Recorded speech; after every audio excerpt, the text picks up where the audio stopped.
அந்த காலத்தில் எழுதப்பட்ட பாட்டுகளுக்கு பின்னாடிலாம் ஒருத்தரோட வலியும் அவங்க கடந்து வந்த ஒரு பெரிய பயணத்தின் தாக்கமாக இருக்கும்.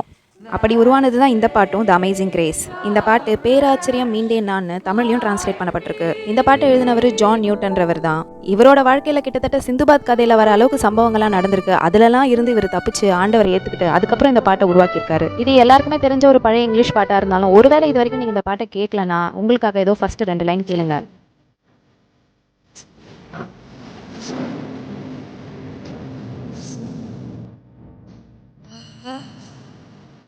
சரி, அப்ப ஜான் நியூட்டன் வாழ்க்கையில அப்படி என்னதான் நடந்ததுன்றத டக்குன்னு சுருக்கமா பார்த்தரலாம் வாங்க. இங்கிலாந்து நாட்டை சேர்ந்த நியூட்டன் எலிசபெத் தம்பதிக்கு 1725ஆம் ஆண்டு ஜான் நியூட்டன் பிறக்கிறாரு. இவங்க அப்பா ஒரு ஷிப் மாஸ்டர்ன்றதுனால கடல் பிரயாணத்துல தான் அதிகமா இருப்பாரு. இவரோட அம்மா ஆண்டவரோட போதனைகளை சொல்லி வளர்த்தாங்க. ஆனா இவருக்கு ஒரு 6 வயசு இருக்கும் போது அவங்க அம்மா காச நோயால பாதிக்கப்பட்டு இறந்து போயிடுறாங்க. நியூட்டனோட அப்பா இன்னொரு கல்யாணம் பண்ணிக்கிறாரு. ஸ்டெப் மதர் நியூட்டனிடம் அன்பு காட்ட மாட்டாங்க. மாறாக அவங்க குழந்தைகளிடத்துல தான் ரொம்ப அன்பா இருக்கிறாங்க. இதை பார்த்த நியூட்டனோட அப்பா நியூட்டனை ஒரு போர்டிங் ஸ்கூல்ல சேர்த்துடுறாரு. சின்ன வயசுலேயே தனிமைப்பட்டதுனாலே என்னன்னு தெரியல, நியூட்டனுக்கு கோவப்படுற ஒரு குணம் உருவாகுது. இதனால அடிக்கடி கூட படிக்கிற பசங்களோட சண்டை போட்டு ஸ்கூல்ல இருந்து வெளியேற்றப்படுறாரு நியூட்டன். இதை பார்த்த நியூட்டனோட அப்பா தன்னோட கடல் பிரயாணத்துல நியூட்டனை கூட கூட்டிட்டு போயிடுறாரு. கப்பல்ல இருக்கிற செயலர்ஸ்க்கு சாப்பாடு பரிமாறுறது, அப்புறம் ஷிப்போட டெக்கை கிளீன் பண்றது, இந்த மாதிரி வேலையெல்லாம் நியூட்டனுக்கு கொடுக்குறாங்க. 11 வயசு ஆனதுக்கப்புறம் அவங்க அப்பா வேற கப்பலுக்கு மாறி போயிடுறாரு. அப்போ நியூட்டன் தனியா தன்னோட கடல் பிரயாணத்தை தொடங்குறாரு. சீமேனா தொடர்ந்து கப்பலில் வேலை செய்ய ஆரம்பிக்கிறாரு நியூட்டன். சின்ன வயசுல அவங்க அம்மா சொல்லி கொடுத்த ஆண்டவர் மேல இருக்கிற விசுவாசம் இப்போ அவருக்கு மூட நம்பிக்கையா தெரிஞ்சிச்சு. கடவுள்னு ஒருத்தர் இல்லைன்னு நம்ப ஆரம்பிச்சாரு நியூட்டன். தனது 14வது வருஷத்துல நியூட்டன் திரும்பி இங்கிலாந்துக்கு வராரு. அவங்க அம்மாவோட தோழியான மிஸ்ஸஸ் எலிசபெத் சர்ச்சில் வீட்டுல கொஞ்ச நாள் போய் தங்குறாரு. அங்க அவங்களோட மகளான மேரி மேல காதல் ஏற்படுது. இதை கவனிச்ச மிஸ்ஸஸ் சர்ச்சில் நியூட்டனை கூப்பிட்டு, நீ ஒரு நல்ல வேலையை தேடிட்டு வந்தா தான் பொண்ணை தரதா சொல்றாங்க. தான் அப்படியே செய்யறதா வாக்கு கொடுத்துட்டு மிஸ்ஸஸ் சர்ச்சில் கிட்ட இருந்து விடை பெறுகிறார் நியூட்டன். மறுபடியும் கப்பலுக்கு திரும்பின நியூட்டன் தன்னோட வேலையை தொடர்ந்தாலும் சண்டை போடுறதும் குடிக்கிறதுமா பிரச்சனையில் ஈடுபடுறதுமா இருக்கிறார். இப்படி இருக்கும் போது ஒரு நாள் நைட்டு நியூட்டன் ஒரு கனவு காண்றாரு. அந்த கனவுல ஒரு நபர் வந்து அவர்கிட்ட ஒரு மோதிரத்தை கொடுத்து இதை போட்டுக்க சொல்றாரு. இந்த மோதிரத்தை போட்டுட்டு இருக்கும்போது நியூட்டனுக்கு சக்சஸ் கிடைக்கணும், அந்த மோதிரத்தை அவர் தூக்கி எறிஞ்சிட்டாலோ இல்லை தொலைச்சிட்டாலோ கீழே ஒரு பெரிய பொக்கிஷத்தை இழந்துருவாருன்னு அவர் சொல்லிட்டு மறைஞ்சிடுறாரு. கழிச்சு மற்றொரு நபர் வராரு. அவரு சொல்றாரு, அந்த நபர் சொன்னதெல்லாம் நீ நம்பாத, இந்த மோதிரத்துல எதுவுமே கிடையாது, இது போட்டிருந்தா உனக்கு எந்த நல்லதும் நடக்காது, அதனால இதை தூக்கி எறிஞ்சிருன்னு சொல்லிடுறாரு. இதை கேட்ட நியூட்டன் அந்த மோதிரத்தை கழட்டி கடல்ல வீசிடுறாரு. கடல்ல வீசின கொஞ்ச நேரத்திலேயே அவர் இருந்த கப்பலும் சுத்தி இருந்த எல்லா இடமும் பத்தி எரியறதை பார்த்து நியூட்டன் ரொம்ப பயந்து போயிடுறாரு. அதுக்கப்புறமா முதல்ல மோதிரத்தை கொடுத்த அதே நபர் திரும்ப நியூட்டன் கிட்ட வராரு. அவர் கடல்ல வீசின மோதிரம் தான் கிட்ட பத்திரமா இருக்கிறதாவும், எப்ப தேவைப்பட்டாலும் நீ கூப்பிடு, நான் வந்து உனக்கு உதவி செய்யறேன்னு சொல்லிட்டு மறைஞ்சு போயிடுறாரு அந்த நபர். தூக்கத்துல இருந்து கண்ணு முழிச்ச நியூட்டனுக்கு இந்த கனவு ரொம்ப ஒரு விசித்திரமா இருந்தது மட்டும் இல்லாம அர்த்தம் எதுவும் புரியாதனால கொஞ்ச நாளே அந்த கனவை பத்தி மறந்து போயிடுறாரு நியூட்டன். நாட்கள் கடந்தோடுது. கப்பல் மறுபடியும் இங்கிலாந்துக்கு திரும்புது. நியூட்டன் தன்னோட காதலியான மேரியை பார்க்கறதுக்காக தாங்கிட்ட இருக்கிற கொஞ்சம் பணத்தை எடுத்துட்டு ரொம்ப சந்தோஷமா கிளம்புறாரு. காட்டு பகுதியை கடந்து போற நியூட்டனை ஒரு கொள்ளைக்கார கும்பல் தடுக்குது. அவரோட பணத்தெல்லாம் திருடிட்டு அவரை தாக்குனதுல அவர் மயங்கி விழுந்துறாரு. கண்ணு முழிச்ச அப்புறம் நியூட்டன் தான் ஒரு கப்பலில் இருக்கிறத உணர்றாரு. அங்கே வேலை செய்கிற ஒருத்தரை கேட்டப்போ இந்த கப்பல் ஃப்ரான்ஸுக்கு போகணும், அதுக்கப்புறம் 4 வருஷம் கழிச்சு தான் திரும்பி வரணும்னு சொல்கிறாரு. தன்னோட காதலி மேரியை பார்க்க முடியாமல் இந்த கப்பலில் மாட்டிக்கிட்டு தொடர்ந்து வேலை செய்கிற நியூட்டன் ஒரு கட்டத்தில் ரொம்ப கடுப்பாகி ஆண்டவர் தான் இது எல்லாத்துக்கும் காரணம்னு சொல்லி ஆண்டவரை பயங்கரமாக திட்டுறாரு. தான் ஒரு பாவின்றதுனால ஆண்டவர் பழி வாங்குறதாவும் அவர் ஒரு சீட்டர்னும் ஆண்டவரை திட்டுறாரு.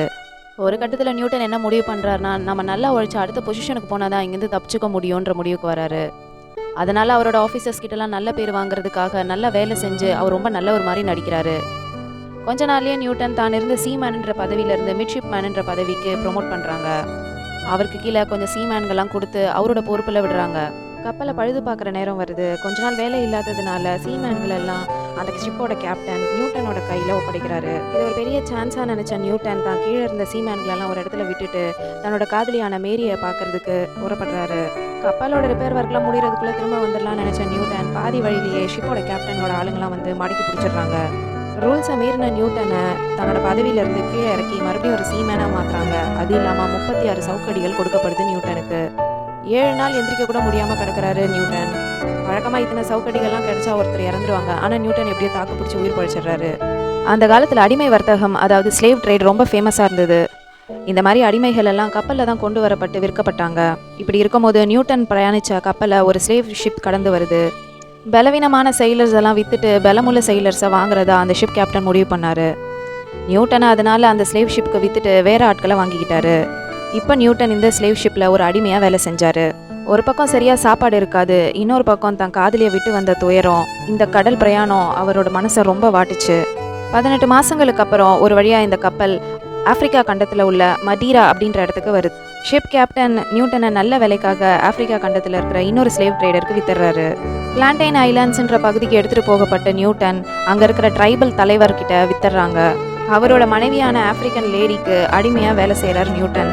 அந்த அம்மாவுக்கு நியூட்டனை கண்டாலே சுத்தமாக பிடிக்கல, ரொம்ப மோசமாக நடத்துகிறாங்க. சரியாக சாப்பாடு போடாததுனால பல ராத்திரி பட்னியாகவே இருக்கிறார் நியூட்டன். கிட்டத்தட்ட ஒரு நாய் மாதிரி சங்கிலியில் கட்டப்பட்ட நிலமையில தான் இருக்கிறாரு நியூட்டன். அங்கே இருக்கிற உள்நாட்டு ஸ்லேவ்ஸ்க்கு கூட தங்குறதுக்கு வீடும் கொஞ்சம் சாப்பாடும் கிடைக்குது. ஆனால் நியூட்டனுக்கோ அது கூட இல்லாமல் தரையில் தான் படுத்து தூங்குறாரு பல நாளாக. சில சமயம் பசி தாங்க முடியாமல் சில செடியோட வேரெல்லாம் சாப்பிட்ற நிலைமைக்கு தள்ளப்படுறாரு நியூட்டன். இந்த மாதிரி ஒரு நிலைமையில தன்னை ஒரு லோவஸ்ட் ஃபார்ம் ஆஃப் லைஃபாக நினைக்கிறாரு நியூட்டன். பசியில் எப்படியே செத்துருவோன்னு நினச்ச நியூட்டனுக்கு அதிர்ஷ்டவசமாக இன்னொரு காரியம் நடக்குது. 3வது முறைவா இன்னொரு ஸ்லேவ் ட்ரேடருக்கு விற்கப்படுறாரு. அவர் இவரை மற்றவங்கள மாதிரி இல்லாமல் நல்லபடியாக ட்ரீட் பண்ணுறாரு. ஒரு முறை தன் உடன் வேலையாளோட கட்டான்ற பகுதிக்கு சில பொருட்கள் வாங்க வர்றாரு நியூட்டன். அப்போ கடலில் ஒரு சரக்கு கப்பல் போகிறத பார்த்த நியூட்டனும் அவரோட உடன் வேலையாலும் ஒரு நெருப்பை மூட்டி சிக்னல் கொடுக்குறாங்க. இந்த மாதிரி சிக்னல் கொடுக்கறது என்னன்னா, நாங்கள் உங்ககிட்ட வணிகம் பண்ணுறதுக்கு வரவேற்கிறோம்னு சொல்கிறதா அர்த்தம். அதிர்ஷ்டவசமாக இந்த சிக்னலை கவனிச்ச அந்த கப்பலோட கேப்டன் ஷிப்பை இந்த பக்கமாக திருப்புறாரு. கப்பல் கேப்டன் கிட்ட போய் பேச போன அந்த உடன் வேலையாளி கிட்ட கப்பல் கேப்டன் கிட்ட முதல் வார்த்தை உங்களுக்கு நியூட்டன்றவரை தெரியுமான்றது தான். அந்த கப்பல் கேப்டன் யாருன்னா நியூட்டனோட அப்பாவோட ஃப்ரெண்டு.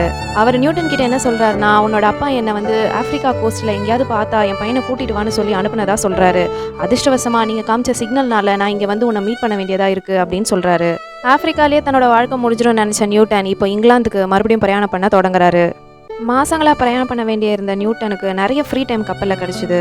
தாமஸ் எகம்பின்ஸ்ன்றவர் எழுதின த இமிட்டேஷன் ஆஃப் கிரைஸ்ட்ன்ற புக்கு அவர் கையில் கிடைக்கிது. இந்த மெட்டீரியலிஸ்டிக்கான உலகத்தில் கிறிஸ்துவ தழுவின ஆவிக்குரிய வாழ்க்கையை பற்றி எக்ஸ்பிளைன் பண்ணியிருந்த அந்த புக்கை படித்த நியூட்டனுக்கு தன் சிறு வயதில் அம்மா சொல்லிக் கொடுத்த விசுவாசத்தின் ஆழங்கள் புரிய ஆரம்பிக்குது. கப்பலில் படுத்துட்டு ராத்திரியில் வானத்தின் நட்சத்திரங்களை பார்த்துட்டு இருந்த நியூட்டனுக்கு தான் கண்ட மோதிரத்தின் கனவு ஞாபகத்துக்கு வருது. தேவனை பற்றி அதிகமாக தியானத்தில் ஈடுபடுறாரு. இப்படி இருக்கிற கட்டத்தில் திடீர்னு ஒரு ராத்திரி பயங்கரமான ஒரு புயலில் நடுக்கடலில் கப்பல் சிக்கிக்குது. பயங்கர காற்று, இடி, மின்னல், மழையோடு போயிட்டு இருந்த இந்த கப்பலை கேப்டனால ஒரு கட்டத்துக்கு மேலே கண்ட்ரோல் பண்ண முடியல.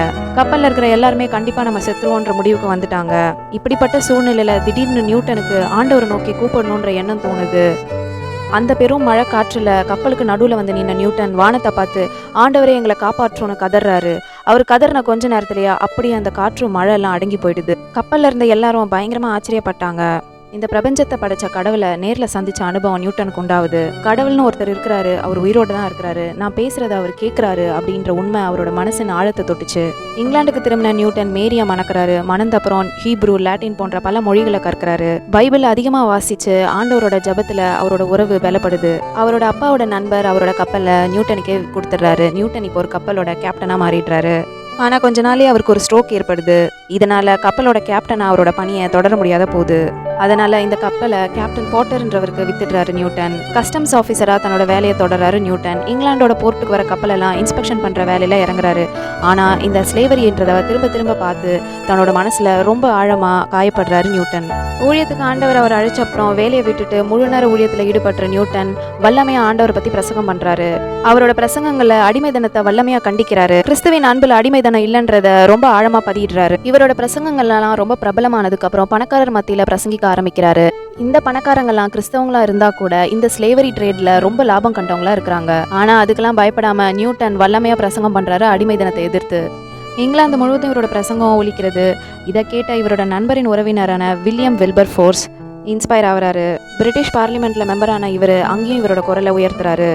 ஒரு வழியாக பிரிட்டிஷ் கவர்மெண்ட் 1807 இந்த ஸ்லேவரி ட்ரேடை அபாலிஷ் பண்ணிடுறாங்க. ஜான் நியூட்டன் அவரோட வாழ்க்கையை திரும்பி பார்க்கும்போது ஆண்டவரோட காரம் எப்படி வழிநடத்திட்டு வந்ததுன்றதை அவர் உணர்றாரு. தனக்கு ஸ்ட்ரோக்கு கூட ஒரு நல்ல விஷயமா நினைக்கிறாரு. ஏன்னா அதுக்கப்புறம் அவர் வித்த கப்பலை வாங்கின கேப்டன் பாட்டரும் அவரோட குரூவும் நடுக்கடலில் கொல்லப்படுறாங்க. இது எல்லாத்தையும் யோசிச்சு எழுதின பாட்டு தான் த அமேசிங் கிரேஸ். பல பாடுகளையும் கஷ்டங்களையும் கொண்ட இந்த கிறிஸ்துவ வாழ்க்கையில அவரோட கரம் நம்மளை எப்படி தாங்கி வழிநடத்துதுன்றதையும், இதே கிருபை இனிமேலும் நம்மளை தாங்கி வழிநடத்தி ஒரு நாள் அவரு கூட போய் சேர்த்துறோன்றதையும் அழகா சொல்லியிருக்கிறாரு இந்த பாட்டுல நியூட்டன். அவர் கண்ட கனவு போலவே அவர் ஆண்டவரை நோக்கி கூப்பிடும்போது தொலைஞ்சு போன அந்த மோதிரமாகிய ரட்சிப்பை பெற்றுக்கொண்டு பொக்கிஷமாகிய நித்திய ஜீவனை அடைஞ்சிட்டாரு.